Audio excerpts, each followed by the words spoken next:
हल्का असम्बली हुजूराबाद के जमीकुंटा टाउन में बल्दी वार्ड धर्मारम में म्युनिसिपल काउंसिल की जानिब से नस्ब किए गए हाई मास्ट लाइटों की सदर बल्दिया टी राजेश्वर राव ने आज रस्मी तौर पर इफ्तिताह अंजाम दिया, जिसके नतीजे में वार्ड का बेशतर हिस्सा बकाया नूर बन गया। इस मौके पर मुनाक़दा तकरीब को मुखातिब करते हुए उन्होंने बताया कि म्युनिसिपल काउंसिल ऑफ जमीकुंटा की जानिब से टाउन को खूबसूरत और दिलकश बनाने के अलावा अवाम को दरकार तमाम तर बुनियादी सहूलियात की फराहमी, बिलखुसूस रोशनी का माकूल इंतजाम व कचरा गंदगी की बरवक्त नक्कासी और गंदे पानी की सफाई के लिए जरूरी इक़दाम किए गए हैं। इफ्तिताही तकरीब में कमिश्नर बल्दिया सेमा, काउंसलर्स बख्शपति और वेराना, सदर टाउन कमेटी राजकुमार, सीनियर बीआरएस कायद अलहाज मोहम्मद जाकिर खान, मोहम्मद अकबर शाह डायरेक्टर और दूसरे कायदीन भी मौजूद थे। జమ్మికుంట మున్సిపల్ పరిధిలో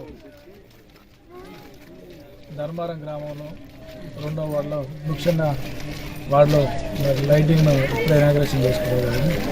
ఇదే కాకుండా కూడా ధర్మారం గ్రామంలో 1వ వార్డులో మా వీరన్న ఆధ్వర్యంలో హనుమాన్ టెంపుల్ దగ్గర కూడా ఇనాగ్రేషన్ చేసుకోవడం జరిగింది.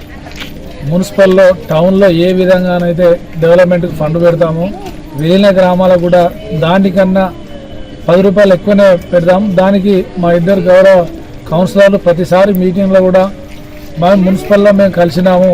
మేము వాళ్ళకి ఎందుకంటే ఆ సిటీలో ఇప్పటికే రోడ్లు ఉన్నాయి, వాళ్ళకి డ్రైనేజీలు ఉన్నాయి, కరెంటు స్ట్రీట్ లైట్స్ ఉన్నాయి. మాకు కూడా అంతకన్నా మెరుగ్గా పనిచేయాలని ఎప్పుడు కూడా వీరన్న భిక్షపోతమ్మ ఎనీ టైంలో అడుగుతారు. దానికి ధీటుగా కూడా మేము మా గౌరవ కౌన్సిలర్లను చెప్పిన ప్రతి పనిని కూడా మేము చేస్తూ ఉన్నాం. ఇప్పుడు ఇక్కడ శ్మశాన వాటిగా కూడా 30 లక్షల రూపాయలను కూడా మరి ధర్మారం గ్రామంకు సపరేట్ కూడా కేటాయించడం జరిగింది. దుబ్బమల్లన్న టెంపుల్ కూడా 180 లక్షలతో బీటీ రోడ్ కూడా పెట్టడం జరిగింది.